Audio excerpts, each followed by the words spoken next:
Le tengo buenas y malas noticias. Deme primero las buenas, dice el paciente. Han llegado los resultados de sus pruebas y solo le quedan 2 días de vida. ¿Esas son las buenas noticias? ¿Y cuál es la mala? Llevo 2 días intentando localizarle.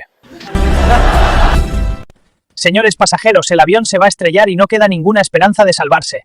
Entonces una pasajera del vuelo se pone en pie y grita: ¿hay alguien aquí lo suficientemente hombre para hacerme sentir mujer una última vez? Entonces un tipo se levanta, se arranca la camiseta y le dice: ¡toma! ¡Plancha esto! Estaba cavando un hoyo en nuestro jardín y encontré un cofre lleno de monedas de oro. Quería ir corriendo a casa a contárselo a mi mujer. Entonces recordé por qué estaba cavando un hoyo en nuestro jardín. He visitado a mi amigo en su nuevo apartamento. Me dijo que me sintiera como en casa. Así que le eché: odio tener visitas.